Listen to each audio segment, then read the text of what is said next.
Hello friends, कैसे हो? I hope आप अच्छे होंगे। जैसा कि आप देख पा रहे होंगे, हम इस वीडियो के अंतर्गत देख रहे हैं ये आपके कलाम के द्वारा जो माइनर टेस्ट नंबर 2 लिया गया था, तो हम इसे देख रहे हैं। हालांकि हमने पहला भी जो माइनर टेस्ट था वो भी किया, इसी चैनल पे हमने वीडियो अपलोड कर दिया। नहीं देखा तो देख सकते हैं। देखिएगा, ये 17 नवंबर 2024 को ये माइनर टेस्ट नंबर 2 लिया गया है। एक चीज़ ध्यान रखिएगा, देखो कन्फ्यूजन नहीं होना है, क्योंकि आपके में 5 सब्जेक्ट आती है जो प्राइमरी है ना, उसमें देखिएगा जो आपकी एक तो मनोविज्ञान है जिसे CDP बोल देते हैं, उसके 30 क्वेश्चन आते हैं। हिंदी लैंग्वेज फर्स्ट ली होगी तो उसके 30 क्वेश्चन। अगर सेकंड लैंग्वेज संस्कृत ली होगी, इसके 30 क्वेश्चन। हालांकि इसमें लैंग्वेज में आपने कोई भी ले रखी हो, समझे होंगे। तो इसके अलावा ये 3 हो गई। इसके बाद चौथे नंबर पर आता है आपका मैथ, इसके 30, और आपके 5वें नंबर पर EVS। इस प्रकार ये आपके 150 क्वेश्चन हो जाते हैं सभी को मिलाएंगे तो, ठीक है। लेकिन इसमें क्या किया गया है कि जो आपकी लैंग्वेज है ना, इनको इग्नोर किया गया है इन माइनर टेस्टों में। ये ध्यान रखना है, ये आगे चल के जो मेजर टेस्ट होगी ना उनमें आएंगे क्वेश्चन, तो ये ध्यान रखना है। हालांकि इन्होंने अपने हिसाब से सेट किए हैं, ये सभी पेपर हैं माइनर टेस्ट के नाम से। तो इन्होंने CDP के जो 30 पूछने चाहिए थे वहाँ पे इन्होंने 80 कर दिए, और जहाँ पे EVS के 30 पूछने चाहिए वहाँ पे 40 कर दिए। जो मैथ के वो 30 के 30 ही है। इस प्रकार अगर हम इन सभी को मिलाएंगे तो 150 क्वेश्चन हो जाते हैं, तो वो भी देख लीजिएगा, ठीक है।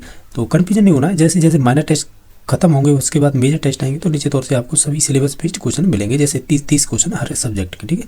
बाकी है इसमें जो 80 क्वेश्चन है ना, वो सभी के लिए इंपॉर्टेंट है, चाहे प्राइमरी L1 के हों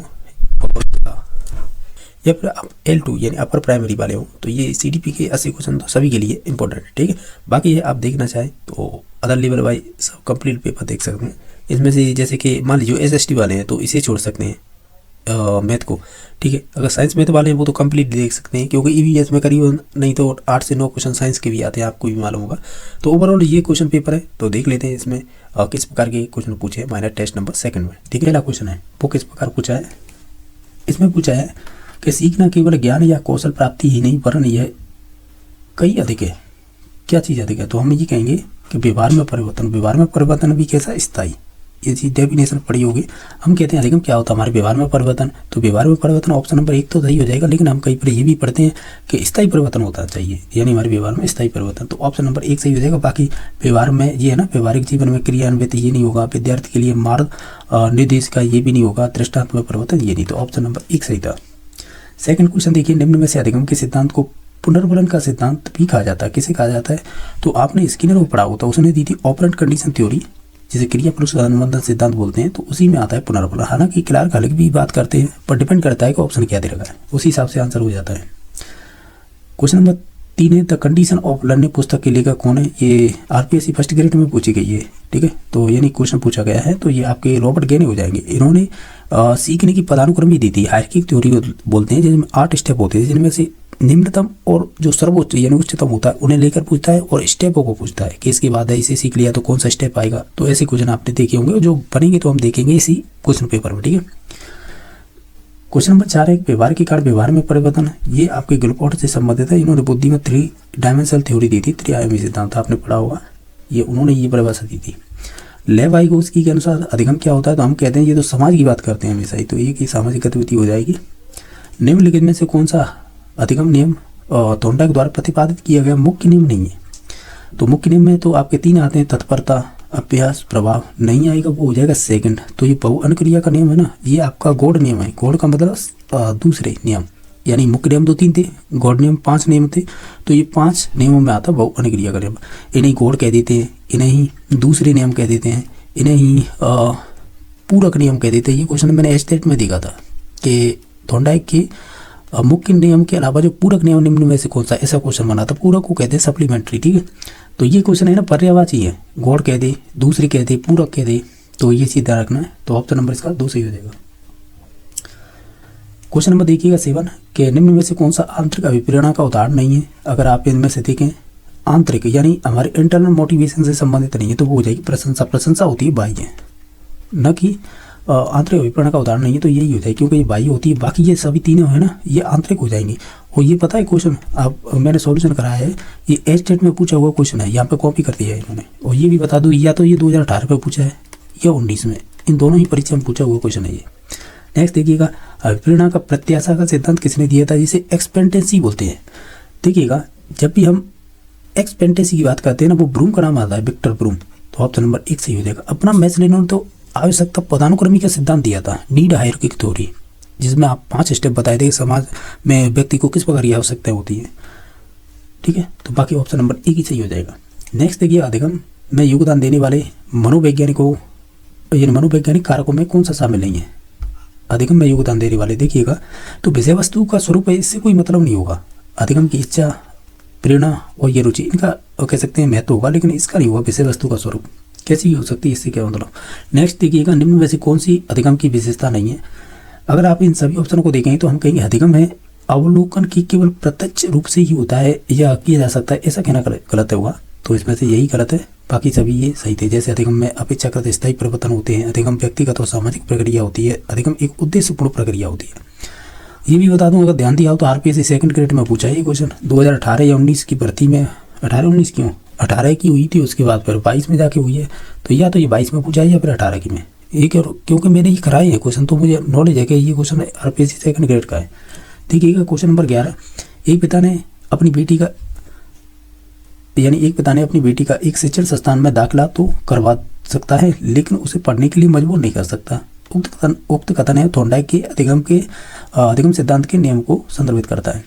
देखिएगा तो आपको मालूम तो होगा थॉर्नडाइक ने 3 मुख्य नियम दिए थे, तो ये तत्परता नियम की बात कर रहा है। इसमें भी आपके 2 उपनियम हो जाते हैं, इंटरेस्ट यानी रुचि और रुचि का। तो ये इस प्रकार ये क्वेश्चन पूछा गया है। अगर मैंने ये एग्जाम पर बहुत बात दिया, आपने भी पढ़ा होगा थ्योरी में या कहीं से भी, कि घोड़े को तालाब तक तो ले जाया जा सकता है, लेकिन उसे पानी पिलाने की बात नहीं किया जा सकता। कुछ स्टेटमेंट इसी मतलब कॉपी करके बनाया गया है ये उसी प्रकार का। ठीक है, यानी जो भी एक पिता है अपनी बेटी को किसी भी संस्थान में या शिक्षण संस्थान में दाखिला तो करा सकता है, यानी एडमिशन तो करा सकता है, लेकिन उसे पढ़ने के लिए मजबूर नहीं कर सकता। वो तो जो बेटी है, यानी यहाँ पे लड़की कहा गया है या लड़की या बेटी, तो अगर उसे इंटरेस्ट होगा तभी तो वो पढ़ेगी। यानी इसमें पिता थोड़ी कुछ कर सकता है, यानी उसे रुचि होगी तो पढ़ेगी, नहीं रुचि होगी तो नहीं पढ़ेगी। यही घोड़े का एग्जाम्पल दिया जाता है।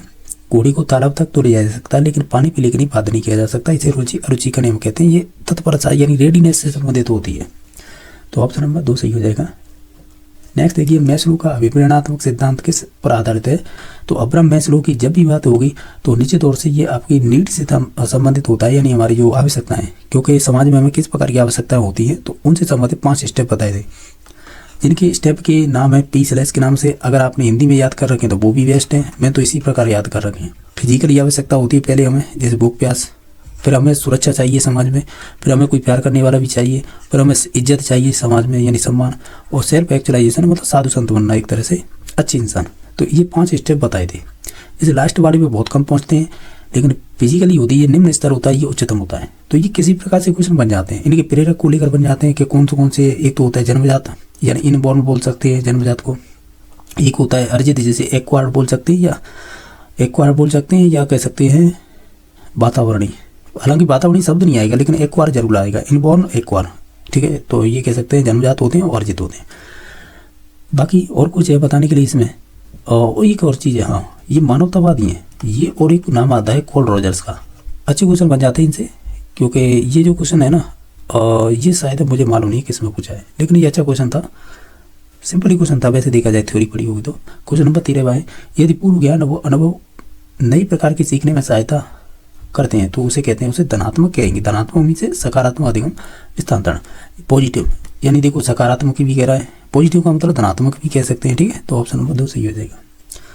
अल्बर्ट बांडुरा निम्न में से किस सिद्धांत से संबंधित है। बांडुरा आ जाएंगे सामाजिक अधिगम सिद्धांत। और एक चीज ध्यान रखना, इसको सामाजिक संज्ञानात्मक भी कह देते हैं, आपने पढ़ा होगा। ये मतलब बहुत कन्फ्यूजन करने वाली चीज़ हो जाती है। जैसे सामाजिक अधिगम सिद्धांत है, सिंपल है, चलो अगर आपने थ्योरी पढ़ी है तो कोई दिक्कत नहीं आती है। दिक्कत आती है कि अगर आपने एक ही नाम सुन रखा है ना इसका, तो फिर वहाँ पर कन्फ्यूजन हो जाएगा। क्योंकि देखो सामाजिक अधिगम सिद्धांत है और बीच में डाल देगा संज्ञानात्मक अधिगम सिद्धांत, ऐसे भी कह देगा, यानी सामाजिक संज्ञानात्मक अधिगम सिद्धांत। ये भी पूछा गया है। मॉडलिंग किस सिद्धांत से संबंधित है, ये भी पूछा गया है। पीबूडॉल किससे संबंधित है सिद्धांत है, ये भी पूछा गया है। जोकर किससे संबंधित सिद्धांत है, इसी से। परीक्षण या अवलोकन, ये सभी इसी से संबंधित है। किससे, अल्बर्ट बांडुरा से। अल्बर्ट इसका नाम नहीं बांडुरा था, लेकिन इसने अपने बेटे पर ही प्रयोग कर डाले, तो इस वजह से इसने अपने बेटे का नाम भी सम्मिलित कर लिया अपने आगे, और इसका नाम हो गया अल्बर्ट बांडुरा। अगर थ्योरी पढ़ी होगी ना उसी में मिलता है ये चीज़। तो ऑप्शन नंबर इसका 1 सही हो जाएगा। नेक्स्ट देखिएगा, कक्षा 5 में पढ़ने वाले बच्चे को तैरने और डूबने की अवधारणा को पढ़ने के लिए संरचनावाद में दृढ़ विश्वास रखने वाले शिक्षकों द्वारा कौन सा शैक्षणिक दृष्टिकोण अपनाया जाएगा।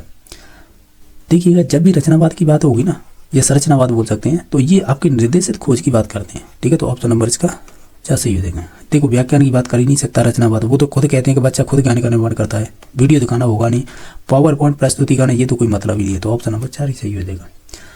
अब देखिएगा जो 16 नंबर क्वेश्चन है, ये देखिएगा किसी भी कार्य को आरंभ करने, जारी रखने और नियमित करने की प्रक्रिया, इसे मोटिवेशन कहते हैं। तो ऑप्शन नंबर 1 सही हो जाएगा। नेक्स्ट देखिएगा कि अधिगम क्या है, इसमें से देखें तो आप देखिएगा सभी ऑप्शन को पढ़ के तो हम ये कहेंगे, क्या कहेंगे कि अधिगमकर्ता के संवेगों से प्रभावित होता है, ये बात सही है। बाकी देखो जी है ना, अधिगमकर्ता के संवेगों को प्रभावित नहीं करता है, तो ऐसा ही गलत है, करता है। संवेगों की चिड़ संबंध रखता है, ये भी गलत है।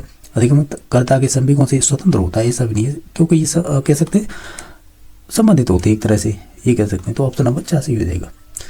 अभिप्रेरणा चक्र का पहला चरण कौन सा होगा, वो होगा नीड। हमें एक चीज आती है कि NDI जिसे बोलते हैं नीड, ड्राइव और इंसेंटिव, ये वाला सूत्र किसने दिया था, तो ये आपके एच स्टेट में क्वेश्चन पूछा था, तो ये आपके हिलगार्ड ने दिया था, ठीक है। ये भी ध्यान रख सकते हैं। इसका मतलब होता है आवश्यकता, इसका मतलब होता है ड्राइव को क्या बोलते हैं, चालक, और इंसेंटिव का मतलब प्रोत्साहन देना एक तरह से। तो ये दे रखे ना, आवश्यकता, अंतर्नोद भी बोल देते हैं इसी ड्राइव को।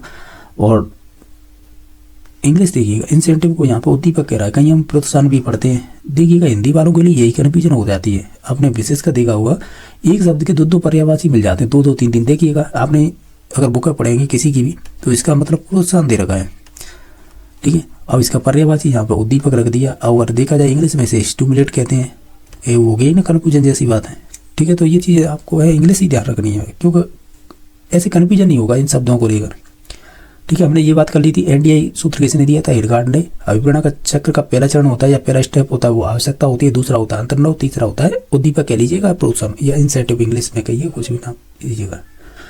क्वेश्चन नंबर देखिएगा 19, मैस्लो के अनुसार अभिप्रेरणा या अभिप्रेरणाओं को वर्गीकृत किया जा सकता है। देखिएगा जो अपना मैस्लो है ना, वो मानवतावादी है, मैंने इससे पहले खुद बात कर ली है। तो जन्मजात और अर्जित बता दें प्रेरकों को, या तो इसे अभिप्रेरणा कह रहा है यहाँ पे, ये कहाँ है मोटिवेशन, ये इसे हम प्रेरक कह देते हैं। प्रेरक का मतलब ही वही होता है, मोटिव होता है, ठीक है। और इसमें TIU लगा दे तो मोटिवेशन हो जाता है, वो अलग चीज़ है। अलग नीति है कि इसी से शब्द से बना है मोटिवेशन, या मोटिव कह लो या मोटिवेशन, बात एक ही है, ठीक है। तो ऑप्शन नंबर इसका कह सकते हैं 3 सही हो जाएगा। इन्होंने 2 प्रकार प्रेरक बताए थे, जन्मजात और अर्जित, तो ठीक है, यही राइट आंसर हो जाएगा। बाकी इन्होंने 5 स्टेप जो हमें नीड, आवश्यकता किस प्रकार की होती है, वो PCLS के नाम से मैंने ट्रिक से बताई थी, वो 5 आवश्यकता होती हैं।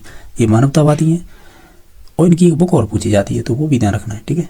नेक्स्ट देखिएगा कि पावलर के प्रयोग में शीघ्र अनुबंधन होता है, किससे होता है, हम कहेंगे विमुखी उद्दीपक होगा ना, विमुखी, जिसे एक एवर से स्टिमुलेट होता है ना, उसके थ्रू जल्दी कह सकते हैं अनुबंध हो जाएगा।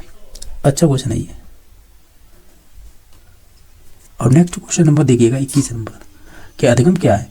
तो देखिएगा हम ये कहेंगे ये एक डायनेमिक प्रोसेस होती है, यानी एक कह सकते हैं हिंदी में कहेंगे गत्यात्मक प्रक्रिया होती है। तो ऑप्शन नंबर 2 सही हो जाएगा। बाकी ये स्थिर होती है, गलत है। ये एक शैक्षिक प्रक्रिया, ये भी गलत है। ये उतराव चढ़ाव की प्रक्रिया, ये गलत। ऑप्शन नंबर 2 सही हो जाएगा। एक रहा प्रोग्राम निर्देशन का आधार क्या होता है। जब भी प्रोग्राम नाम आ जाए ना, सीधा जाना है आपको स्किनर के पास। इसमें देखिएगा स्किनर तो डायरेक्ट नाम नहीं दे रखा है, लेकिन उसका सिद्धांत जरूर दे रखा है, क्रिया प्रस्तुत अनुबंधन, ठीक है। जैसे रेखी या अभिक्रमित अनुदेशन पढ़ते हैं तो उन्हीं में ये शब्द यूज किए जाते हैं, प्रोग्राम निर्देशन का आधार। हालांकि ये सभी स्किनर से ही संबंधित है, तो क्रिया प्रस्तुत अनुबंधन से हो जाएगा संबंधन। अब देखिएगा नेक्स्ट क्वेश्चन, कल्पना वह शक्ति है जिसके द्वारा हम अपनी प्रतिमाओं का एक नई रूप में प्रयोग करते हैं। ये स्टेटमेंट किससे संबंधित है, तो ये संबंधित हो जाएगा आपके रायवर्णन से। तो ऑप्शन नंबर 3 सही हो जाएगा। नेक्स्ट देखिए, जब प्रेरणा व्यक्ति के बाहरी उद्देश्य की ओर निर्देशित होती है तो उसे क्या कहेंगे, तो उसे बाह्य प्रेरणा ही कहेंगे, क्योंकि ये कह रहा है ना प्रेरणा के व्यक्ति के द्वारा बाह्य उद्देश्य की ओर निर्देशित होती है। तो ऑप्शन नंबर इसका फिर 1 ही सही हो जाएगा।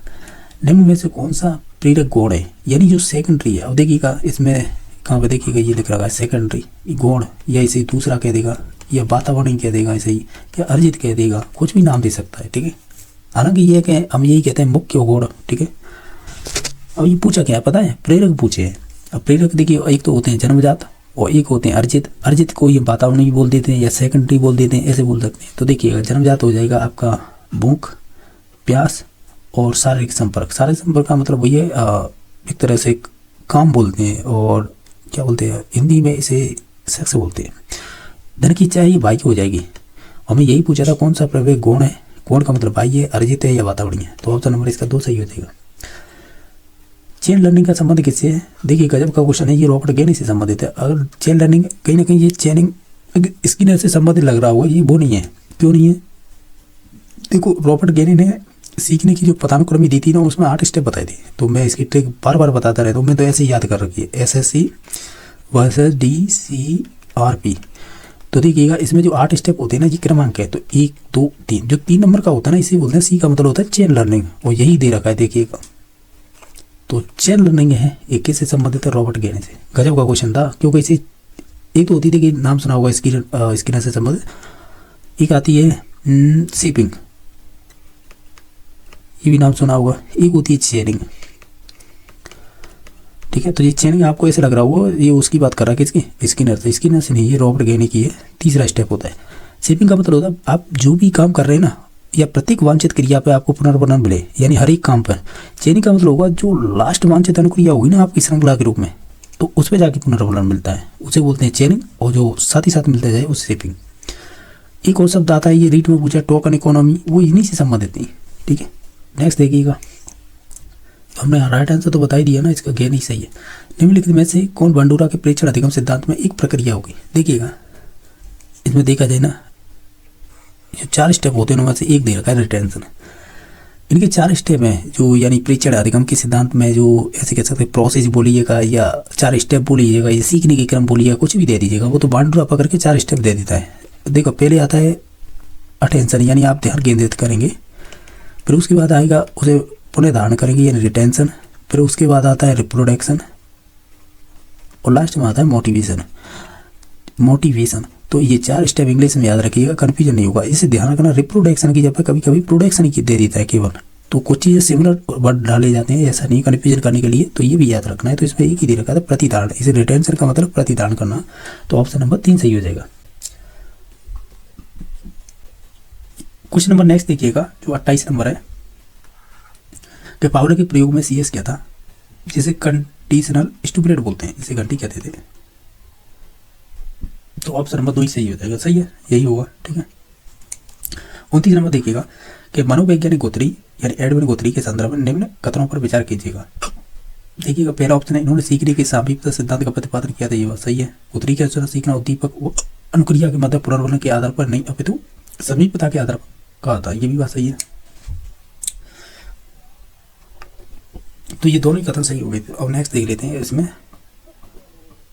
अच्छा, ये कहा गया कि इसमें से असत्य कथन पहचानिएगा जानिएगा। देखिएगा असत्य तो कोई नहीं था उसमें, देखिए केवल एक असत्य कथन है, नहीं न 2 था न 1 तो था। तो ऑप्शन नंबर 4 सही हो जाएगा, क्योंकि न तो 1 न 2, कोई भी असत्य नहीं था, सभी सत्य थे। चिंपैंजी पर कॉलर के प्रयोग को प्रदर्शित किया, उन्होंने अंतर्दृष्टि के माध्यम से सीखना, यानी इनसाइट लर्निंग थ्योरी बोलते हैं, इसके थ्रू ये किया था। तो ऑप्शन नंबर इसका 1 सही हो जाएगा। चिंपैंजी पर प्रयोग करने वाले कॉलर, कोप्पा, मैक्स वर्दिमर, इन तीनों का नाम आता है। कभी कभी सहयोग के रूप में कुटलेवन भी नाम सुना होगा आपने। ठीक है, नेक्स्ट देखिएगा, एक शिक्षक होने के नाते आप सीखने के नियमों को नहीं अपनाएंगे। किसको नहीं अपनाएंगे? तो हम बच्चों को लोभ लालच नहीं देंगे या प्रलोभन नहीं देंगे। तो ऑप्शन नंबर 1 सही हो जाएगा। टॉलमैन के सिद्धांत के संदर्भ में असत्य है, इन्होंने लेटेंट कह सकते हैं लर्निंग को महत्वपूर्ण माना, ये बात सही है। इसी लेटेंट को कह रहे हैं अव्यक्त अधिगम। ये मध्यवर्ती चरों को अधिगम में सहायक नहीं मानते, जबकि मानते हैं। ठीक है, ये वाला गलत हो जाएगा। बाकी यह व्यवहारवाद और समग्रवाद का मिश्रण होता है, ये बात सही है। यह चिन्ह गेस्टलवाद के नाम से भी जाने जाते हैं, क्योंकि इन्होंने साइंस थ्योरी दी थी इस वजह से। ठीक है, तो ये सही था, ये भी सही था, और 1 नंबर सही था। जो गलत हो जाएगा फिर 2 नंबर हो जाएगा। ये कह रहे हैं शेपिंग व चेनिंग का संबंध वही है, स्किनर कंडीशनल यानी ऑपरेंट कंडीशन थ्योरी है, तो यही ऑप्शन सही हो जाएगा। देखिएगा विगत अधिगम द्वारा वर्तमान अधिगम का धनात्मक सरलीकरण सुसाध्य, उदाहरण के तौर पर योग द्वारा गुणा में सहायता, किस प्रकार के अधिगम का स्थानांतरण होगा? अगर ओवरऑल सभी ऑप्शनों को देखें तो ये क्रमिक ही हो जाएगा ना, या अनुक्रमिक स्थानांतरण, जिसे सिक्वेशनल ट्रांसफर बोलेंगे। ऊर्ध्वाधर का भी अगर ये ऑप्शन नहीं होता तो इसमें चले जाते, लेकिन जैसे आप साइकिल चलाना जानते हैं, तो साइकिल चलाने से आप अगर मोटरसाइकिल चलाना भी सीख जाते हैं तो कहीं ना कहीं वो ऊर्ध्वाधर में चला जाता है, यानी जो वर्टिकल ट्रांसफर होता है ना। अब मोटरसाइकिल सीखे थे, इससे कार सीखते हैं, तो ये कहीं ना कहीं ऊर्ध्वाधर में जाती हैं। लेकिन ये वाला एग्जाम्पल है कहीं क्रमिक होगा, ये जैसे कि योग सीखना फिर गुणा भाग, ये क्रमिक होता है, ये कह सकते हैं। तो ऑप्शन नंबर 2 पे जाएंगे। नेक्स्ट देखिएगा, इनमें से कौन सा जन्मजात अभिप्रेरक है? तो देखिए भूख हो गई, प्यास हो गई, निद्रा होगी, लेकिन आकांक्षा होती है या इसे एस्पिरेशन बोलते हैं, ये बाह्य होती है, न कि ये आंतरिक। ठीक है, तो ऑप्शन नंबर इसका कौन सा होगा? तो हमें क्या पूछा? जन्मजात। 1 2 4 1 2 4 ऑप्शन नंबर। और देखिएगा क्वेश्चन नंबर 36 देखिएगा, इसमें पूछा है कि सीखने की प्रक्रिया एवं सूझ की दृष्टि से निम्नलिखित में से कौन सी विशेषता गेस्टाल्ट मनोवैज्ञानिक द्वारा निर्धारित नहीं की गई थी।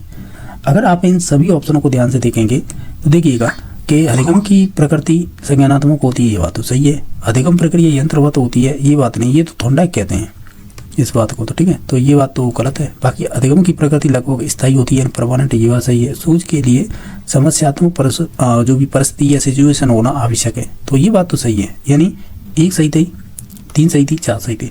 तो हमें पूछा क्या है कि सही कोड बताइएगा। एक सेकंड रुकिएगा, यहाँ कह रहा सही कोड बताइएगा, यहाँ कह रहा निर्धारित नहीं की गई है। देखिएगा एक काम कीजिएगा, हम क्वेश्चन को देखते हैं। देखा इसमें ये कह रहा था कि निर्धारित नहीं की गई है, तो वो तो हो जाएगा फिर 2 नंबर ऑप्शन। तो फिर ये सही कोड कौन सा होगा, तो फिर सही कोड तो फिर यही होगा। यानी केवल 2 वाला है ना स्टेटमेंट, ये वाला गलत है, बाकी सभी सही थे। 1, 3, 4 ये सही थे, ये वाला गलत हो जाएगा। तो ठीक है, हमें निर्धारित नहीं की गई है, तो वो ये वाली चीज़ निर्धारित नहीं की गई थी। जो की गई थी वो मैंने बता दी ना कि अधिगम की जो प्रकृति होती है वो संज्ञानात्मक थी, ये बात सही है। और अधिगम की जो भी नेचर थी वो लगभग स्थायी होती थी, और सूझ के लिए समस्यात्मक जो भी परिस्थिति होती थी वो होना आवश्यक है। तो ये और ये सही थी, गलत हो जाएगी 2 नंबर। तो इसका ऑप्शन हो जाएगा 4 सही। अधिगम का क्षेत्र सिद्धांत कोटलेबिन से संबंधित है, कहाँ पर है, ये रहा कोटलेबिन, ठीक है। नेक्स्ट देखिए, पाउलर के प्रयोग में कुत्ते का घंटी के बजने पर लार आने की क्रिया कराती थी। मैंने ये बताया था कि उसमें कुछ ने पूछा था कि CS किसे कहा गया था, तो हमने कहा था घंटी, ठीक है। अब ये कह रहा है इस घंटी के थ्रू क्या होता था, CR होता था। देखिएगा इंग्लिश में याद रखें या हिंदी में आपकी चॉइस है वो दो। देखिए इसे बोलते हैं कंडीशनल स्टिमुलेट, यानी कह सकते हैं अनुबंधित उद्दीपक। तो यही कंडीशन फिर रख गया, यानी सेम ही अर्थ निकलेगा। R का मतलब होता है रेस्पॉन्स यानी अनुक्रिया, इसे बोलेंगे अनुबंधित अनुक्रिया, अनुबंधित अनुक्रिया। अब देखिए अनुबंधित है नहीं, उसकी जगह दूसरा शब्द यूज किया गया है संबंध। तो ऑप्शन नंबर 3 सही हो जाएगा। मैं जब भी कह रहा था इंग्लिश में याद रखिएगा, इसे CR बोलते हैं, इसे बोलते हैं अनुबंधित अनुक्रिया, लेकिन इसमें संबंध किया गया यानी अनुबंध की जगह पे पर्यायवाची शब्द यूज किया गया है संबंध। इसके 3 स्टेप हुआ करते थे, UCS और ये से होती थी अनुक्रिया। UCR ये फर्स्ट स्टेप होता था, सेकंड होता था कि घंटी, फिर उसके साथ भोजन दिया जाता था UCS, फिर इससे जो अनुक्रिया होती थी वो UCR ही होती थी। तीसरा स्टेप होता था, एक सेकंड रुकिएगा, तीसरा स्टेप होता था जो केवल घंटी दे देते, इससे जो अनुक्रिया होती थी ये वाली। देखिएगा ये जो पाउलर का प्रयोग पढ़ेंगे ना, उसने कुत्ते पर प्रयोग किए थे, उसकी पैरोटिड ग्लैंड्स पर, यानी जो पाचन ग्रंथि होती है उस पर। तो एक चीज ध्यान रखिएगा, UCS होता है भोजन, ठीक है, इसे बोलते हैं अनकंडीशनल स्टिमुलेट। अब इसे हिंदी में क्या कहेंगे वो आप याद रखें, क्योंकि मैं कन्फ्यूजन हो जाता हूँ खुद ही, तो इस वजह से मैं कभी नहीं कहता कि इसे हिंदी में रखो याद, मैं तो इंग्लिश में रख रखे हैं, उसी हिसाब से मैं बताता हूँ कि पहला स्टेप होता था भोजन देते थे, भोजन के थ्रू जो लार आती ना उसे बोलते थे UCR, और इसे बोलते थे अनकंडीशनल रेस्पॉन्स, ठीक है। सेकंड स्टेप होता था, इसे बहुत बार दोहराएगा, क्यों कि हमें अनुबंध करना है किसके साथ, घंटी के साथ लार का, तो इस वजह से इस अनुक्रिया को बहुत बार दोहराया गया, यानी स्टेप को CS दी, साथ ही साथ थोड़ी देर बाद है, यानी कह सकते कुछ सेकंड बाद है उसे भोजन देते थे। तो ये जो लार आई ना, तो वो इस वजह से आई थी भोजन के थ्रू। इस अनुक्रिया को इतनी बार दोहराया गया कि लास्ट में जाके है कुत्ता है वो घंटी की आवाज से ही लार निकाल देता था। तो इसका मतलब ये अनुबंधन हो गया किसके साथ, घंटी के साथ। पहले भोजन के साथ था, अब हो गया घंटी के साथ। इस कहते हैं कंडीशनल स्टिमुलेट, इसे बोलते हैं कंडीशनल रेस्पॉन्स। तो ये होती है अनुबंधित उद्दीपक, इसे बोलते हैं अनुबंधित अनुक्रिया। अब यही की शब्द की दी गए अनुबंधन की जगह इन्होंने संबंध शब्द यूज कर दिया, तो कन्फ्यूजन ना हो, इसलिए कहता हूँ इंग्लिश की टर्म याद रखोगे तो उससे कन्फ्यूजन नहीं होगा, बस यही होता है फायदा, बस बाकी तो सब हिंदी में ही आता है सब चीज़। देखिएगा आप इधर की साइड ये हिंदी दे रखी है, इधर इंग्लिश दे रखी है, अगर समझ में नहीं आ रहा तो इंग्लिश में चले जाइएगा। एक निम्नलिखित में से किस अभिप्राय को आंशिक रूप से सामाजिक कहा जा सकता है। देखिएगा ये तो नीड है, भूख प्यास यानी जन्म जाते हैं, ये नींद भी जन्म जाते हैं, लेकिन काम प्रवृत्ति होती है ना, जिसे सेक्स करें, ये कहीं ना कहीं सोशल हो जाता है, क्योंकि हमें अपनी नेक्स्ट जनरेशन को भी इसी के थ्रू आगे बढ़ाना होता है। तो हम कहते हैं ये काम प्रवृत्ति होती है, ये जन्मजात होती है, ये सामाजिक भी मानी जाती है। तो इस वजह से ऑप्शन नंबर 4 पे चले जाएंगे। क्वेश्चन नंबर आपका 4 है, सशक्त अभिप्रेरणा सीखने के प्रभावशाली घटक है, इससे बालक शीघ्र सीखता है। और रीट अगर दी हो 2016, नहीं दी है तो क्वेश्चन पेपर तो दिए होंगे प्रीवियस के, उसमें पूछा हुआ क्वेश्चन नहीं है। नेक्स्ट देखिएगा प्रेरक के अंतर्गत सम्मिलित होता है यानी मोटिव के। तो देखिए हम नीड की बात करते हैं और ड्राइव की बात करते हैं और इंसेंटिव। तो देखिए 2 ऑप्शन तो दे रखे हैं, इंसेंटिव और आपकी देखिएगा आवश्यकता होती है, हम इसे नीड कहते हैं, लेकिन सिमिलर वर्ड होती है ना, जैसे पर्यायवाची शब्द हिंदी में, इसी प्रकार इंग्लिश में भी होते हैं जिन्हें सिनोनिम्स बोलते हैं। तो नीड की जगह इन्होंने रिक्वायरमेंट शब्द यूज किया है, तो ये भी होता है। ये ना प्रबल प्रेरणा, इसे कहीं ना कहीं हम इसे स्ट्रॉन्ग मोटिवेशन कह रहे हैं, इसकी जगह हम ड्राइव भी यूज कर सकते हैं। ठीक है, तो हम ये कहेंगे ये पर्यायवाची शब्द देकर कन्फ्यूज करने के लिए पूछा गया था, हालांकि इसका उपयोग सभी इसका राइट आंसर हो जाएगा। ठीक है, तो देख लीजिएगा साइकोलॉजी में भी पर्यायवाची शब्द दे के कन्फ्यूजन कर देते हैं। अब अगर देखें तो प्रबल प्रेरणा का मतलब एक तरह से ड्राइव ही होता है। आवश्यकता यहाँ पर रिक्वायरमेंट दे रखा है, लेकिन हिंदी में सही दे रखा है, लेकिन इंग्लिश में इसका सिनोनिम्स दूसरा दे रखा है, यानी रिक्वायरमेंट। प्रोत्साहन को इंसेंटिव कहते हैं, और ये बात सही है। कभी कभी इसकी जगह पे उद्दीपक भी लिखा आएगा, तो कन्फ्यूजन नहीं होना है। ये क्वेश्चन हम ऑलरेडी कर चुके हैं, इस वजह से। निम्नलिखित में से कौन प्रभावी अधिगम का अवरोधक नहीं है? देखिएगा, प्रेरणा का अभाव ये कह सकते हैं अवरोधक हो सकता है, तो ये तो होगा नहीं। जीवन से न जुड़ना, ये भी एक अवरोधक हो सकता है, लेकिन अधिगम परिस्थिति होना ये पॉजिटिव है, तो ये अवरोधक नहीं होगी। यही पूछा था, ऑप्शन नंबर 3 सही हो जाएगा। निम्नलिखित में से अधिगम की आधारभूत शर्त नहीं है। अच्छा, इसमें से गलत बताना है हमें कि आधारभूत शर्त नहीं है। तो देखिएगा कि संलग्नता तो होती है, अटैचमेंट, ठीक है, अभ्यास भी होता है, पुनर्बलन भी होता है, लेकिन प्रतिपादन है ना, यानी जिसे इंग्लिश में कह रहे हैं आप रेंडरिंग, ये नहीं चीज़ें होनी चाहिए। तो ऑप्शन नंबर 2 सही हो जाएगा। नेक्स्ट देखिएगा, रॉबर्ट केनी की अधिगम अनुक्रम सिद्धांत, जैसे इसे यहाँ पे कह रहा है रॉबर्ट केनी लर्निंग सिक्वेशन थ्योरी, इसे हायरार्की थ्योरी भी बोल देते हैं, ये भी ध्यान रखना। इसे सिक्वेशन यानी अनुक्रम बोल देते हैं हिंदी में, और कभी इसे पदानुक्रम भी बोल देते हैं। पदानुक्रम बोलेंगे तो फिर इसका हायरार्की का नाम लिखा आएगा। ठीक है, तो ये दोनों एक ही बात है। तो इन्होंने 8 स्टेप बताए थे सीखने के, जो मैं नाम बताता हूँ, SSC वास्ते DCRP, ये 8 स्टेप थे, DCRP। तो 8 स्टेप, 2 प्रेरक, जन्मजात और अर्जित। इन्हें, अरे ये रॉबर्ट केनी से नहीं है, माफी चाहूँगा, वो तो अब्राहम मैस्लो था। ठीक है, तो रॉबर्ट केनी ने तो सीखने की पदानुक्रम ही दी थी, जिसमें 8 स्टेप ये थे। नेक्स्ट देखिएगा, शास्त्रीय अनुबंधन को प्रभावित करने वाले कारक कौन से हैं? पहले आप इन ऑप्शनों को पढ़िएगा। ये कर अनुबंधन, ये अनुबंधित उद्दीपकों के बीच अंतराल। देखिएगा, ये कह रहा है कंडीशनर और अनकंडीशनर स्टिमुलेट। ठीक है, अनुबंधित उद्दीपकों के प्रकार एवं तीव्रता। अब ऑप्शन क्या दे रखे हैं, एक सेकंड रुकिएगा, ये क्वेश्चन पेपर यहाँ पे। तो हमने दोनों स्टेप पढ़े थे ना, तो उपरोक्त में से सत खत्म पहचानिएगा। तो ये दोनों ही बातें सही थी उसकी। ठीक है, तो ऑप्शन नंबर फिर ये 3 हो जाएगा। देखिए, मैं दोबारा दिखा देता हूँ। देखिएगा, शास्त्रीय अनुबंधन को प्रभावित करने वाले कारक थे जो हमारा कह सकते हैं सी, इन कंडीशनल और अनकंडीशनल उद्दीपकों के बीच अंतराल था, ये बात सही है। और अनुबंधित उद्दीपकों के प्रकार एवं तीव्रता, ये भी बात सही है। तो ऑप्शन नंबर इसका फिर यही हो जाएगा। ठीक है, नेक्स्ट देखिए, निम्नलिखित में से कौन सा कथन अधिगम के बारे में सर्वाधिक उपयुक्त रहेगा? तो हम कहेंगे अधिगम एक प्रक्रिया उत्पादन। कभी कभी आप देखेंगे तो ये दोनों चीजें मानी जाती है, अधिगम प्रक्रिया भी है, उत्पाद भी है, कई बुकों में लिखा देखा होगा। लेकिन ये क्या है, RPSC ने पूछा हुआ क्वेश्चन है, तो एक्चुअली में उसने आंसर माना है, तो ये आंसर हम भी आने की सही। ठीक है, नेक्स्ट देखिएगा, PF स्किनर का अधिगम का सिद्धांत मुख्यतः प्रयोगशाला प्रयोगों पर आधारित है, जबकि हल का सिद्धांत किस पर आधारित है? तो क्लार्क ना, इसका सिद्धांत गणितीय गणनाओं से संबंधित। तो ऑप्शन नंबर 2 सही हो जाएगा। तो ध्यान रखना, PF स्किनर का अधिगम जो भी सिद्धांत था मुख्यतः प्रयोगशाला प्रयोगों पर आधारित था, लेकिन जो क्लार्क है उसका सिद्धांत था गणितीय गणनाओं पर आधारित। नेक्स्ट देखिए, एक परीक्षार्थी जब तक स्वयं की ऐसी मनोदशा न रखे कि उसे आगामी परीक्षा में सफल होना है, तो वो असफल नहीं हो सकता। उपयुक्त दृष्टांत थॉर्नडाइक द्वारा प्रतिपादित अधिगम सिद्धांत की किस गॉड नियम को संदर्भित कर रहा है? अगर आपने थॉर्नडाइक के मुख्य नियम तो 3 होते ही है, उसके अलावा गॉड नियम 5 होते हैं। ये 5 दे रखे हैं, 5 में से एक इसे हटा दीजिएगा, ये तो प्रभाव का, ये 3 दे रखे हैं। इनमें से बताइए, तो ये मनोवृत्ति का होता है नियम। ठीक है, यानी जो स्टेटमेंट बनाया ना, ये मनोवृत्ति का सिद्धांत है, उसमें ऐसी विशेषता देखने को मिलती है। ठीक है, तो उस विशेषता को यहाँ पर रखा गया और क्वेश्चन पूछा गया। नेक्स्ट देखिएगा, अधिगम में अभिप्रेरणा का निम्नलिखित में से कौन सा कार्य नहीं होगा? आप सभी ऑप्शनों को पढ़ के देखेंगे तो हम ये कहेंगे, क्या कहेंगे कि जीव को क्रमहीन तरीके से गतिमान करने में मदद करना। तो ये वाला गलत है। बाकी जीव के व्यवहार को ऊर्जा प्रदान करना, बनाए रखना, ये बात सही है। सीखने के व्यवहार को निर्देशित और नियंत्रित करना, ये भी बात सही है। जीव की जो भी क्रिया होती है उसे चयन दे की तरफ निर्देशित करना। तो ये तो तीनों सही थे, गलत हो जाएगा 1 नंबर ऑप्शन। निम्नलिखित में से कौन सा चिंतन सृजनात्मकता से संबंधित है? तो वो डाइवर्जेंट थिंकिंग हो जाएगी। ठीक है, तो ऑप्शन नंबर 4 सही हो जाएगा। अल्बर्ट बांडुरा ने सामाजिक अधिगम सिद्धांत के अनुसार कौन सही है? तो देखिएगा, बच्चे हैं सीखने के लिए किसका उपयोग करते हैं? मॉडलिंग या प्रतिरूपण का एक मुख्य तरीका होता है। ठीक है, तो ऑप्शन नंबर 2 सही हो जाएगा, क्योंकि ऑब्जर्वेशन के थ्रू या परीक्षण के थ्रू बच्चे सीखते हैं, तो उसी मॉडलिंग कहते हैं। निम्न में से कौन सा मत है अंतर्दृष्टि द्वारा सीखने की व्याख्या करता है? तो वो कहते हैं गेस्टोल्टवाद, समग्रवाद, गेस्टोल्टवाद, इंसाइट, इन सभी के एक ही नाम है ये, यानी आपके अंतर्दृष्टि अधिगम सिद्धांत से ही संबंधित होते हैं। निम्नलिखित में से कौन सा सीखने के लिए अधिकतम रूप से अभिप्रेरित करेगा? तो हम कहेंगे और इनमें से देखिएगा जैसे असफलता से बचने के लिए अभिप्रेरण, ठीक है, तो ये नहीं होगा। बाह्य कारक ये भी नहीं हो जाएगा। लक्ष्यों को प्राप्त करने में व्यक्तिगत संतुष्टि ये हो जाएगा, बाकी ये भी नहीं होगा। तो ऑप्शन नंबर 2 सही हो जाएगा। निम्नलिखित में से कौन सा गैरेट के अनुसार अभिप्रेरण का एक प्रकार नहीं है? रॉबर्ट गे नहीं है, गैरेट अलग है, ठीक है। तो इसमें से कौन सा नहीं है ये बताना है।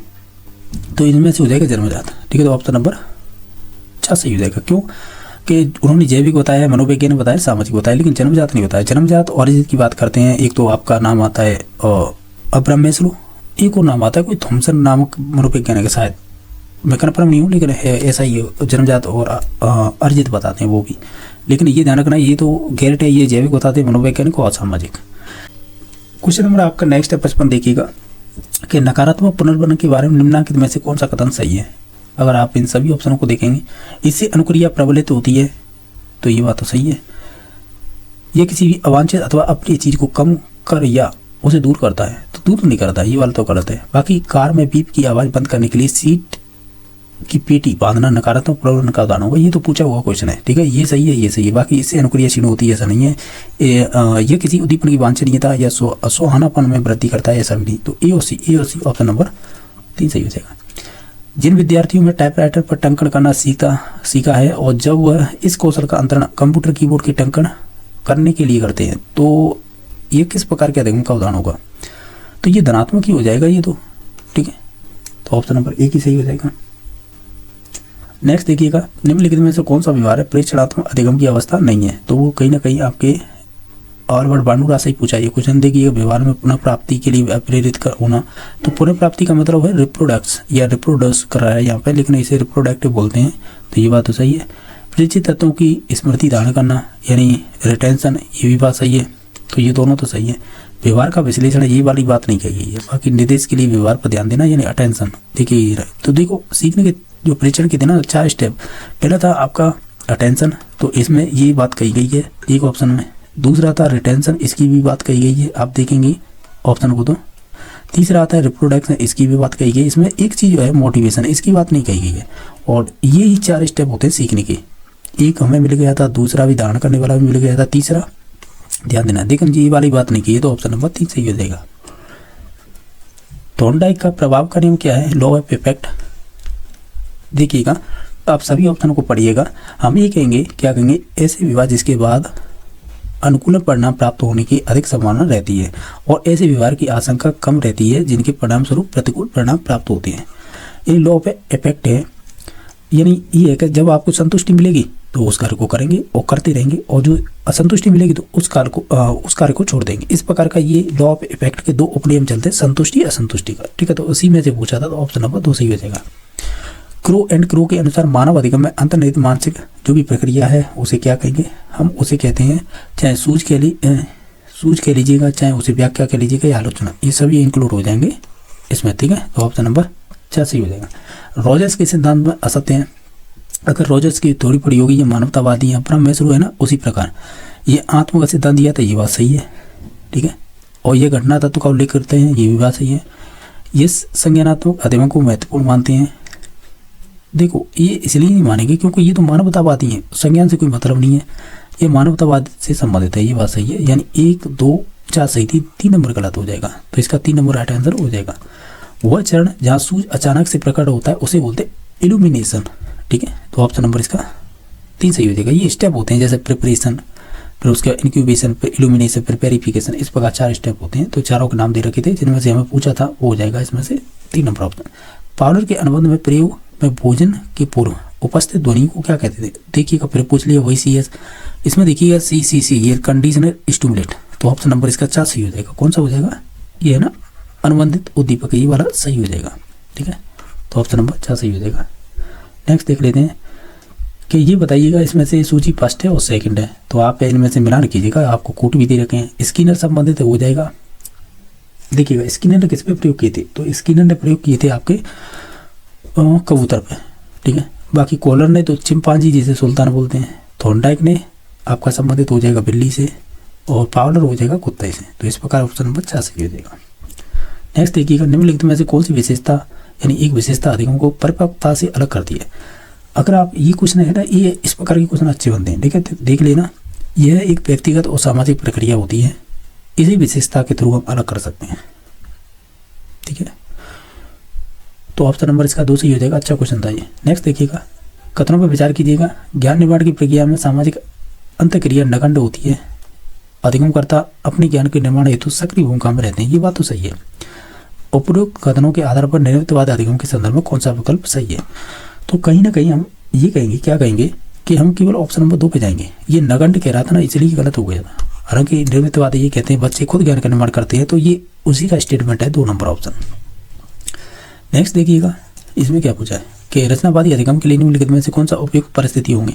अधिगमकर्ता के पूर्व ज्ञान पर आधारित नया अधिगम होता है, तो ये बात तो सही है। अर्थपूर्ण कार्य का निर्माण होता है, ये भी बात सही, तो दोनों ही सही हो जाएंगे, ठीक है। नेक्स्ट देख लीजिएगा कि निम्न में से रुचिपूर्ण गणित के प्रश्न हल करना, चित्र बनाना आदि उदाहरण किसके होंगे?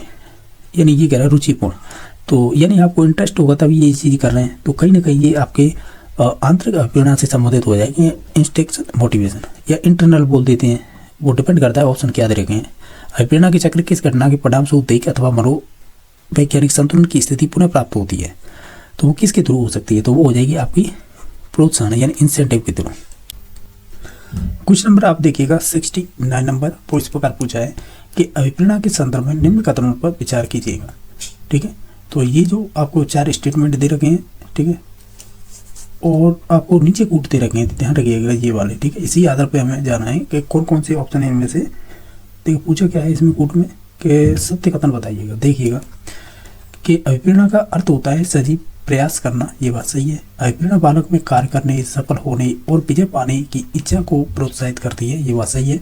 अभिप्रेरणा कल्पना को क्रियाशील बनाती है और मानसिक शक्ति के गुप्त और अज्ञात संकेतों या स्रोतों को जागृति में प्रयुक्त करती है।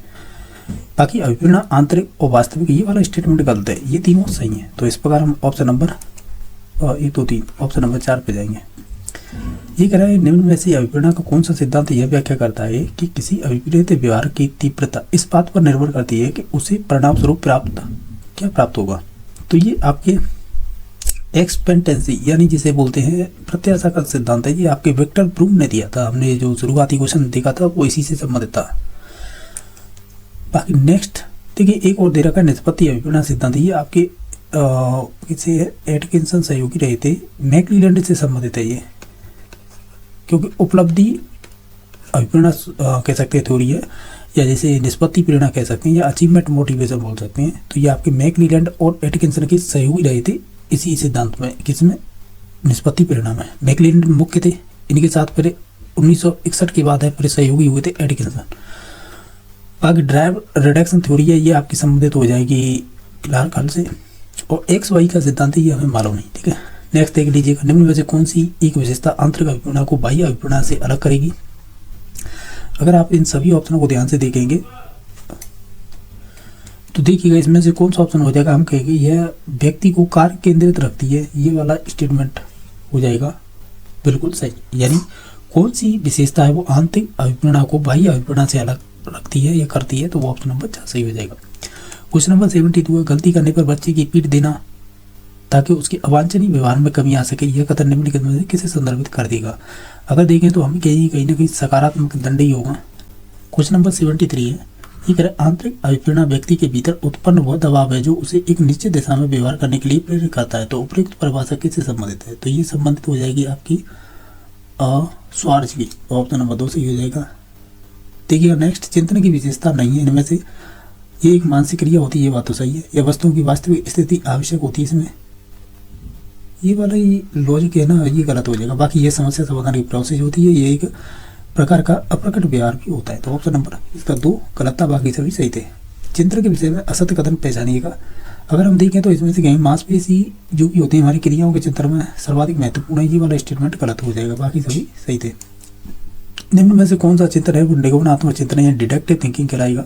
जब डिडक्टिव चिंतन की बात हो या निगमनात्मक चिंतन की बात हो, ये कन्वर्जेंट थिंकिंग से संबंधित होता है, अभिसारी से। 77 नंबर क्वेश्चन है, आलोचना सोच वाले प्रश्न पूछने का प्राथमिक उद्देश्य क्या होता है? हम कहेंगे उच्च स्तरीय सोच और समस्या समाधान कौशल को बढ़ावा देना, ऑप्शन नंबर 3 सही हो जाएगा। निम्न में से कौन से प्रश्न है या कौन सा प्रश्न है जो विश्लेषणात्मक चिंतन को बढ़ावा देगा। अगर इन सभी ऑप्शनों को देखें तो हम कहें भारत में जनसंख्या वृद्धि के विभिन्न कारण क्या है, तो इसमें बच्चा है बहुत यानी विविध प्रकार से सोच सकता है, विविध, लेटरल और डाइवर्जेंट यानी विभिन्न प्रकार। तो ऑप्शन नंबर 4 सही हो जाएगा। ये कह रहा है कि तरकड़ा के विषय में कौन सा कथन सत्य है। आपके अगर इन सभी ऑप्शनों को पढ़ेंगे तो हम ये कहेंगे ये पहला भी सही है, क्योंकि ये चिंतन की प्रक्रिया है जिसमें सामान्य नियमों के आधार पर ही समस्या समाधान की जाती है। यह उद्देश्यपूर्ण है, नियंत्रित है, जो भी चयनित चिंतन के लिए प्रयुक्त होती है। ये एक प्रकार का वास्तविक चिंतन है जो व्यक्ति के चिंतन के क्रमबद्ध बनाता है। तो इस प्रकार ऑप्शन नंबर 4 सही हो जाएगा। संकल्पना मानचित्र का प्रयोग सर्वप्रथम किसने किया था। ये शानदार क्वेश्चन है, ये रीट में पूछा हुआ जीडी नोवाक ने, और ये शायद एसएसटी सब्जेक्ट होगी ना जिन पे, तो उन्होंने देखा होगा 3 सितंबर पेपर हुआ था, ये जुलाई 2022 की बात हो रही है। तो एसएसटी का पेपर 3 सितंबर हुआ था, उसमें किसी में एक मैं पूछा था। ये पहले हम सीडीपी करेंगे, फिर उसके बाद जैसे जैसे क्वेश्चन आएंगे ईवीएस मैथ वो सभी कंप्लीट करते जाएंगे। जैसा कि आप देख पा रहे होंगे, अब यहाँ से आगे ईवीएस यानी जो आगे पर्यावरण अध्ययन है ना, उससे संबंधित क्वेश्चन स्टार्ट होंगे। ठीक है, तो जो 81 नंबर क्वेश्चन है वो इस प्रकार पूछा है कि निम्नलिखित में से जंतु तंतु प्रकार का इसमें से कौन सा, यानी एक जंतु है उसका तंतु का प्रकार बताइएगा, ऐसे पूछा है। ठीक है, तो ये आपका शायद रीट में पूछा हुआ क्वेश्चन है ये वाला। ठीक है, तो इसमें से कौन सा ऑप्शन हो जाएगा, वो हो जाएगा रेशम। तो ये आपकी जंतु से प्राप्त किया जाने वाला एक तंतु होता है, तंतु को ही हम कह रहे हैं फाइबर। ठीक है, तो ऑप्शन नंबर 3 सही हो जाएगा। बाकी next number question 82, pashmina shawl किससे बनाई जाती है।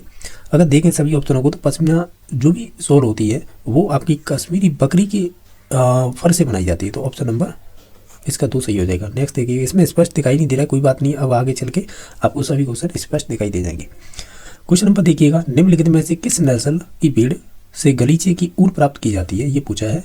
अगर इसमें से देखें सभी ऑप्शन को तो ऑप्शन नंबर इसमें से नाली हो जाएगा सही। ठीक है, यानी नाली भेड़ है ना, उसकी गलीचे की ऊन प्राप्त की जाती है, ऐसे बोल सकते हैं। तो ऑप्शन नंबर 2 सही हो जाएगा। बाकी 84 नंबर क्वेश्चन है, खादी एवं ग्राम उद्योग आयोग का गठन कब किया गया था। ये किया गया था 1956 में। तो ऑप्शन नंबर इसका कह सकते हैं इन सही हो जाएगा। क्वेश्चन नंबर 85 है, धागा लपेटने वाली फिरकी को क्या कहते हैं। अगर सभी ऑप्शनों को ध्यान से देखें तो हम उसे कहेंगे बॉम्बिन, या कह सकते हैं बॉबिन कह सकते हैं। तो ऑप्शन नंबर 2 सही हो जाएगा। नेक्स्ट देखिएगा कि निम्नलिखित में से मूल से प्राप्त औषधि कौन सी है, यानी जो दवाई प्राप्त की जाती है, यही कह रहे हैं ना, मेडिसिन सही है। तो देखिए औषधि दवाई है वो आपकी इनमें से प्राप्त की जाती है, ये है ना बिथानिया सोमनीफेरा, इससे संबंधित प्राप्त की जाती है। तो ऑप्शन नंबर 2 सही हो जाएगा।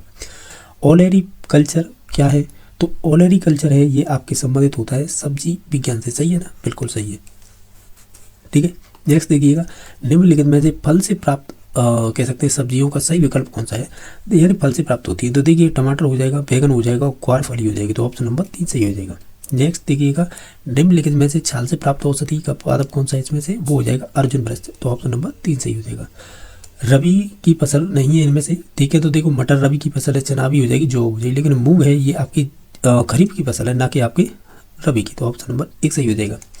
निम्नलिखित में से पारंपरिक सिंचाई का साधन कौन सा है इसमें से, तो वो हो जाएगी इसमें से परंपरागत, यानी पारंपरिक बोल सकते हैं या परंपरागत, ये पुराने समय में यूज़ की जाती थी उनकी बात कर रहा है। तो ऑप्शन नंबर इसका 3 सही हो जाएगा। छड़ा से ये पारंपरिक सिंचाई का साधन माना जाता है। क्वेश्चन नंबर 92 है, नारायण यानी नारायण अपने खेत में कृषि के साथ साथ मुर्गी पालन तथा पशुपालन भी करता है। वो किस प्रकार की कृषि कह सकते हैं करता है, तो हम कहेंगे इसे मिश्रित कृषि। तो ऑप्शन नंबर 3 सही हो जाएगा। ठीक है, नेक्स्ट देखते हैं। एक तरफ तो सूची 5 दे रखी है और सेकंड है जिसमें एक तो फल या सब्जी उत्पादक क्षेत्र दे रखे हैं। जैसे अगर आप इन सभी ऑप्शनों को ध्यान से देखें तो हम ये कहेंगे, क्या कहेंगे कि टमाटर है ये आपके संबंधित हो जाएगा, एक सेकंड, टमाटर संबंधित हो जाएगा आपके कह सकते हैं जयपुर से, यानी उत्पादक जिला हो जाएगा ये। और संतरा कहाँ पे, झालावाड़, सही है। और बाकी खरबूजा हो जाएगा संबंधित पाली से, और प्याज हो जाएगी जोधपुर से। तो इस प्रकार इसका मिलान देखिएगा, यानी पहले का दूसरा और दूसरे का तीसरा और तीसरे का चौथा और चौथे का पहला, यानी 32 41 किसमें, सॉरी 32 क्यों, 23 41 ऑप्शन नंबर 2 सही हो जाएगा। नेक्स्ट देख लेते हैं। खरपतवार है तो हम ये कहेंगे, क्या कहेंगे, जो फसल के साथ उगने वाले अनावश्यक पौधे होते हैं ना, उन्हें बोलते हैं खरपतवार। नेक्स्ट देखिएगा, एपीकल्चर संबंधित होता है आपके, हम कह सकते हैं मधुमक्खी पालन से। तो ऑप्शन नंबर 3 सही हो जाएगा। सिंध देवरी प्रमुख फसलें किसकी हैं, तो ये गाय से ही संबंधित हो जाएंगी। लाख कीट का वैज्ञानिक नाम क्या होता है, तो उसे कहते हैं लेसीफर लेका। तो ऑप्शन नंबर इसका 2 सही हो जाएगा। नेक्स्ट देखिएगा कि निम्नलिखित में से कौन सा एक लघु उद्योग होगा, यानी छोटा उद्योग। तो इसमें से ईंट उद्योग है वो छोटा माना जाएगा, ठीक है। खनिज आधारित उद्योग तो आभूषण हो जाएंगे। नेक्स्ट देखिएगा कि निम्नलिखित में से किस शुगर मिल में गन्ने के अलावा चुकंदर से भी चीनी बनाई जाती है, तो इसमें से कौन सा है ऐसा। तो हम अगर देखें सभी ऑप्शनों को तो वो हो जाएगा Rajasthan state Ganganagar sugar mills limited Shri Ganganagar. ये भी गन्ने के अलावा चुकंदर से भी चीनी बनाता है। इस प्रकार तो ऑप्शन नंबर 2 सही हो जाएगा। राजस्थान लघु उद्योग निगम जिसे राजसीको कहते हैं, ये वाली कहाँ है राजसीको, तो इसकी स्थापना कब की गई थी। अगर इसकी स्थापना देखें तो ये की गई थी करीबन 1961। सही है, ऑप्शन नंबर 2 सही हो जाएगा। नेक्स्ट राजस्थान की प्रथम सूती वस्त्र मिल कहाँ पर लगाई गई थी, तो ये लगाई गई थी कृष्णा मिल्स ब्यावर अजमेर में स्थित है। नेक्स्ट देखिएगा कि राजस्थान का कृषि आधारित सबसे बड़ा उद्योग कौन सा है। अगर कृषि की बात की जाती है ना तो वो संबंधित हो जाएगा आपका इनमें से सूती वस्त्र उद्योग। नेक्स्ट देखते हैं राजस्थान सहकारी डेयरी संघ की स्थापना कब की गई थी, तो पर्टिकुलर फैक्चुअल है ये, यानी डेट से संबंधित 1977 हो जाएगा। सही है ना, 1977 सही है। चूना पत्थर व जिप्सम का प्रयोग किस उद्योगों में किया जाता है, यानी चूना और जिप्सम, चूना और पत्थर यानी जिप्सम। अगर आप इन सभी ऑप्शन में देखेंगे तो देखिएगा सीमेंट ही हो जाएगा, क्योंकि सीमेंट में उपयोग करते हैं। बाकी आभूषण से कोई मतलब नहीं है, शक्कर से भी नहीं है, ठीक है ना, ग्रेनाइट। तो ऑप्शन नंबर 2 ही सही हो जाएगा। राजस्थान में प्रथम सीमेंट कारखाना की स्थापना कहाँ पर की गई थी, तो ये की गई थी आपके लाखेरी बूंदी में। हालांकि ये भी इंपॉर्टेंट है क्योंकि यहाँ पे कच्चे माल से सीमेंट बनाया जाता है, ये भी इंपॉर्टेंट है। लेकिन ये है कि प्रथम पूछा है सीमेंट कारखाने की स्थापना, तो वो आपकी लाखेरी बूंदी में की गई थी। नेक्स्ट है राजस्थान राष्ट्रीय केमिकल एंड फर्टिलाइजर लिमिटेड की स्थापना कहाँ पर की गई थी, तो ये संबंधित हो जाएगा आपके कपास में। तो ऑप्शन नंबर 3 सही हो जाएगा। टाकला नागौर प्रसिद्ध है किसके लिए, तो हम कहेंगे ये आपके दरी उद्योग के लिए फेमस है। सही है ना, बिल्कुल सही है। नेक्स्ट देखिएगा कि 109 नंबर उपभोक्ता यानी विश्व उपभोक्ता अधिकार दिवस कब मनाया जाता है, तो ये मनाया जाता है आपका 15 मार्च को। कच्चे माल की उपलब्धता के आधार पर राजस्थान का कौन सा जिला है जो सीमेंट उत्पादन के लिए आदर्श जिला माना जाता है, तो वो हो जाएगा चित्तौड़गढ़। तो ऑप्शन नंबर 4 सही हो जाएगा। नेक्स्ट देखिएगा राजस्थान का प्रथम सेज विशिष्ट आर्थिक क्षेत्र कहाँ पर स्थापित किया गया है, तो सीतापुर जयपुर में। नेक्स्ट देखिएगा सहकारी कीटनाशक कारखाना जिसे राजफेड बोलते हैं कहाँ पर स्थित है, तो ये संबंधित हो जाएगा आपके जयपुर में। ठगी अथवा अनुचित व्यापारिक व्यवहार को या होने पर उन्हें हमें शिकायत कहाँ पर करनी चाहिए, तो ये शिकायत हम कर सकते हैं आपके उपभोक्ता संरक्षण मंच को, ठीक है। तो ऑप्शन नंबर 1 सही हो जाएगा। भारतीय संसद ने उपभोक्ता संरक्षण अधिनियम कब पारित किया था, तो ये पारित किया था आपका 24 दिसंबर 1986। तो ऑप्शन नंबर 3 सही हो जाएगा। नरेश के साथ 50 लाख रुपए की ठगी हुई, वह अपनी शिकायत उपभोक्ता संरक्षण अधिनियम 2019 के तहत किस मंच पर कर सकता है, तो ये क्वेश्चन हम ऑलरेडी कर चुके हैं। तो ये करेगा आपका जिला उपभोक्ता मंच के, ये मंच पर कर सकेगा शिकायत, ऐसे बोल सकते हैं। राज्य उपभोक्ता आयोग के संदर्भ में असत कथन बताइएगा, इनमें से गलत है वो चूज करना है।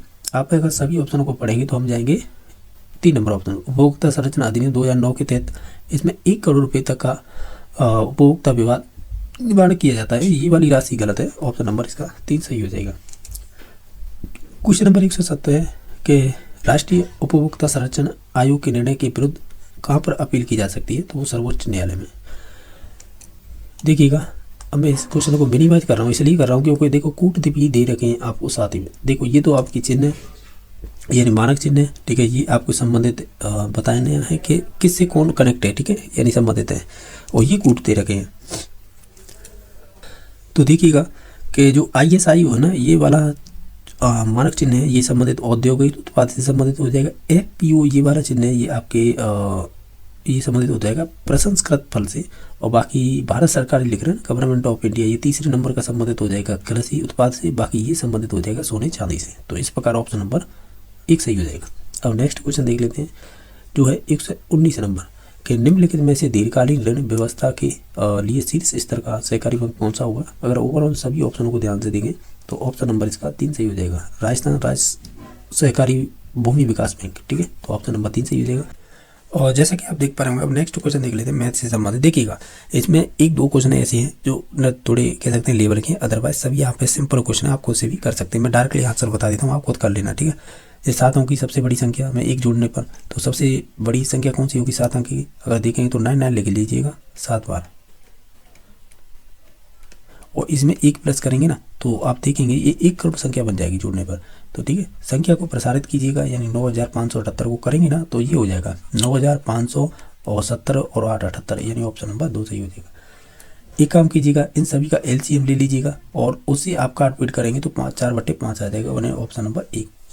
इसे करेंगे तो कहीं ना कहीं ए क्यू प्लस बी क्यू हो जाएगा और नीचे हो जाएगा आपका कहीं ना कहीं ए स्क्वायर और minus A B plus B square.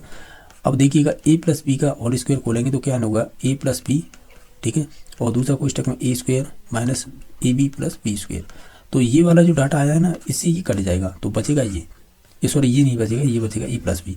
इसका मतलब 0.41 और 0.69 जोड़ेंगे तो क्या आएगा 0, 10 और 11, यानी आप कह सकते हैं 1.10, ऑप्शन नंबर 2 सही हो जाएगा। देखिए इस प्रकार के क्वेश्चन आसानी से कर सकते हैं क्योंकि रीट में पूछा हुआ है कि कोई भी कोष्टक उस पर 0 होती है, इसका मान 1 हो जाएगा। इसे कटाएंगे तो ये 3 हो जाएगा, 4 में से 1 जाएगा 3, ठीक है। इधर आइएगा, ये 3 का वर्ग था, 3 का वर्ग होता है 9, 9 में से 1 का भाग देंगे तो 9 ही आएगा, प्लस 3 कर लें 12, तो 3 पहले था 12 ये, क्योंकि ये प्लस लगा हुआ था ना, तो दोनों करेंगे तो 15 हो जाएगा। आप एक एक नियम से कर सकते हैं, मैं तो डायरेक्ट बताया था। ये रीट में पूछा हुआ क्वेश्चन है, 60 में अगर 60 का भाग है किस में देना, 0 में, तो आप देखेंगे तो इधर शेषफल, वो सॉरी इधर भागफल इधर शेषफल, तो हम देखेंगे ऑप्शन नंबर 1 सही हो जाएगा। ये क्रमांक दे रखा है ना, भाज्य क्या होगा 0, भाज्य क्या होगा 60 और भागफल क्या होगा 0, शेषफल क्या होगा 0। तो इस प्रकार ऑप्शन नंबर इसका आप आसानी से कर सकते हैं, यानी इसे कैसे लिख सकते हैं। तो ओवरऑल देखेंगे तो हम कहेंगे इसे इस प्रकार भी लिखा जा सकता है। इसको भी प्रसारित करना है, इसे भी आसानी से आप लिख सकते हैं खुद से भी, तो ये ऑप्शन नंबर 3 सही हो जाएगा। नेक्स्ट देखिएगा, अगर इन्हें जुड़ा है तो क्या, यानी अंत में शून्यों की संख्या क्या होगी, इसे जोड़ लीजिएगा, इसमें 2 0 ही आएंगे, तो ऑप्शन नंबर 3 सही हो जाएगा। किसी संख्या 25 भाग देने पर भाग पर 12 आता है, शेषफल 21 आता है, तो आप एक काम कीजिए, इन दोनों का गुणा कीजिए, इसे जोड़िएगा तो वो आएगा 321 ही आएगा, क्या सही है, यही आएगा। इन्हें देखिएगा आसानी है, आप पहले आप एक काम कीजिएगा, गुणा कर लीजिएगा, फिर इसे जोड़ लीजिएगा, इसमें भाग दे लीजिएगा, फिर कटा लीजिएगा, जो आंसर आएगा वो आएगा निकल के 470। नेक्स्ट देखिएगा, इसी प्रकार से पहले छोटा कोष्टक सॉल्व कर लीजिएगा अंदर का, फिर इस महिला वाले कोष्टक को, ठीक है, फिर उसके बाद बड़े कोष्टक को सॉल्व करेंगे तो इसका राइट आंसर आ जाएगा -1। इसे सॉल्व करेंगे तो इसका राइट आंसर आएगा 121। अगर इसी प्रकार जो मैंने बताया ना, करीबन 100 शायद 32 या 31 नंबर क्वेश्चन था, वो इसी प्रकार का था। पहले हम छोटे कोष्टक सॉल्व करेंगे, फिर महिला वाला, फिर उसके बाद बड़े को। तो इस प्रकार है इसका ऑप्शन नंबर कह सकते हैं 2 आएगा। अगर देखें तो कहीं ना कहीं आप एक काम कीजिए, ए स्क्वायर प्लस बी स्क्वायर ये बन रहा है, और ये बन रहा है ए प्लस बी का होल स्क्वायर प्लस ए माइनस बी का होल स्क्वायर। तो आप एक काम कीजिएगा, अच्छा ये बना है क्या, तो एक काम करते हैं ए प्लस बी, तो हम क्या कर सकते हैं, इन दोनों कोष्टकों को हमें ऐसा नहीं कर सकते, क्या कर सकते हैं कि ए प्लस बी का होल स्क्वायर और ए माइनस बी का होल स्क्वायर ये किस प्रकार आए होंगे, तो कुछ इस प्रकार नहीं आए होंगे क्या, कि इस प्रकार हम ये कहेंगे। देखिए ये क्वेश्चन क्या है कि एक्चुअल में अब इसके बाद क्या होगा, ये कन्फर्म मैं भी नहीं कर पा रहा हूँ, तो इसमें छोड़ रहा हूँ क्वेश्चन को, ठीक है। तो बाद में जब लेवल 2 का कराऊंगा ना मैथ का, तो उसमें बता दूंगा इसको निश्चित तौर से, ये वाला क्वेश्चन है, ठीक है। तो बाकी है नेक्स्ट देख लेते हैं। तो नेक्स्ट देखेंगे तो आप देखिएगा ये कुछ इस प्रकार नहीं हो रहा है, 3 बार 0.61 है, तो ये ए क्यू हो जाएगी, ये हो जाएगी ऐसे, ये 3 बार है तो बी क्यू हो जाएगी, ए क्यू बी क्यू हो गई। तो इसे अब हम खोलेंगे तो क्या लिख सकते हैं, ए माइनस बी, और दूसरी क्वेश्चन में A square plus A B plus B square, ठीक है। अब देखिएगा नीचे ये 2 बार है, मतलब सॉरी 3 बार है, तो ये हो जाएगा ए क्यू, और नहीं एक सेकंड रुकिएगा, ये कुछ देखो ये 2 गुणा में, ये प्लस के बाद ये 2 डाटा है ऊपर इसके, तो ये कहीं ना कहीं ये बन रहा है A square plus A B plus B square, ठीक है। नीचे डाटा ये आ रहा है, ऊपर ये आ रहा है, तो इसके नीचे रखेंगे तो A square plus A B plus B square, तो ये डाटा है इससे कट जाएगा, तो ए माइनस बी हो रहा है, तो यानी 0.61 में से 0.32 घटा दीजिएगा, जो भी डाटा आएगा वो आएगा 0.29। तो ये वाला ऑप्शन 2 सही हो जाएगा। ये 135 है ना, मैं इसे करा दूंगा किसी अन्य मॉडल पेपर में, अभी दिमाग से निकल रहा है कि अगला स्टेप क्या आएगा। बाकी ये देखिएगा कुल जनसंख्या ये है, इतने पुरुष हैं इतनी महिलाएं, तो बच्चे क्या हैं, तो देखिएगा ये टोटल है, इसे जोड़ लेंगे और इसमें से घटा देंगे, तो जो डाटा आएगा वो आएगा 14,654, यही आएगा ना, यही आएगा, ठीक है। नेक्स्ट देख लेते हैं, यानी ये तो सिंपल है, आप खुद से कर लेना, और इसका राइट आंसर आ जाएगा आपका 2। जो बार लगना है ना, इसे हटाएंगे बट्टे में 9 आ जाएगी। अब इसका एलसीएम लेके और जो जैसे करेंगे ना वैसे ही कर लेना, जो नियम से करते हैं। तो ऑप्शन नंबर 28/3 हो जाएगा। नेक्स्ट देखिए लीजिएगा, इसमें गुणा करेंगे तो ऑप्शन नंबर ये वाला हो जाएगा। इसे आप अगर जोड़ेंगे 1 से लेकर 80 तक, ये हालांकि 1 2 3 4 5 प्राकृत संख्या है, अगर इसमें फॉर्मूला लगा के भी कर लेंगे तो भी हो जाएगा। इसका ऑप्शन नंबर 1 सही हो जाएगा। ये मिश्रित भिन्न, इन्हें साधारण भिन्न में, या फिर आप एक काम कीजिएगा, इसे जोड़ लीजिएगा, इसे तो एक साथ जोड़ लीजिएगा, इन्हें एलसीएम लेके जोड़ लीजिएगा जो भिन्न दे रखी ना उन्हें। तो इसका राइट आंसर हो जाएगा, अगर ओवरऑल देखें तो 224 सही 41/60। इसे देखेंगे तो यहाँ पे x रख लीजिएगा, इसे 75 करेंगे तो इन दोनों जोड़ के इसे हटा दीजिएगा और ये वाला डाटा, तो इसमें से कोई नहीं आएगा। तो ऑप्शन नंबर 4 सही हो जाएगा। इन्हें मल्टीप्लाई करेंगे तो कितना आएगा, ये संबंधित हो जाएगा आपके 4 नंबर ऑप्शन थे। निम्नलिखित में से किस में एक भाजकों की संख्या न्यूनतम है। क्वेश्चन नंबर नेक्स्ट देखिएगा 145। किस ये कह रहे हैं निम्नलिखित में से किस एक में भाजकों की संख्या है। तो इसमें पूछा था जैसा देख पा रहे होंगे कि हमें पूछा था भाजकों की संख्या बताइएगा इसमें, या न्यूनतम बताइएगा, अधिकतम तो नहीं, तो न्यूनतम बतानी है। तो इसमें से कौन सा डाटा हो जाएगा, वो हो जाएगा आपका 91। इसमें न्यूनतम आपके भाजकों की संख्या होगी। ये वाला डाटा है, इस 14 से भाग करेंगे यानी इसे और इसे जोड़ के, तो इसमें शेष पर निकल के आएगा। ये क्वेश्चन का राइट आंसर हो जाएगा। तो 3 नंबर ऑप्शन हो जाएगा। इसका 2 डाटा निकल के आएगा, बहुत छोटी संख्या, जैसे 13 से गुणा करने पर गुणनफल सभी अगर 9 आ जाए तो इसमें से कौन सा होगा, वो हो जाएगा आपका 76,923। एक संख्या है उसमें 6 से भाग देने पर 3 शेष बचते हैं, उसका वर्ग करने पर 6 से भाग देने पर शेष क्या आएगा। तो ये आ जाएगा आपका 3 ऑप्शन नंबर, और कह सकते हैं 1 सही हो जाएगा। ये है ना 4 की पावर 96 में 6 से विभाजित करने पर शेष पर क्या आएगा, तो ये संबंधित हो जाएगा आपका 4 ही आएगा। निम्नलिखित में से कौन सा कथन सही है, संख्या 1028 के संबंध में। तो ओवरऑल सभी ऑप्शनों को देखेंगे ध्यान से, तो हम ये कहेंगे, क्या कहेंगे कि 2 और 4 से विभाज्य होगा। तो ऑप्शन नंबर 3 सही हो जाएगा। देखिएगा इसमें कुछ चीज़ें मैंने सॉल्यूशन नहीं किया है, यानी मैथ के क्वेश्चन 3 से 4 हैं। इन्हें में क्या है कि जो आपका माइनर टेस्ट नंबर 3 होगा ना, उसमें इन्हें दोबारा से करवा दूंगा डिटेल से, ठीक है। हालांकि इसमें आप आसानी से खुद से भी कर सकते हैं, इतनी टफ नहीं है ये क्वेश्चन, ठीक है। तो बाकी ये चैनल पर जुड़े रहें। माइनर टेस्ट नंबर ये सेकंड है, फिर इसके बाद थर्ड जो भी आएंगे आते जाएंगे, हम करते जाएंगे, ठीक है। बाकी वीडियो देखने के लिए धन्यवाद।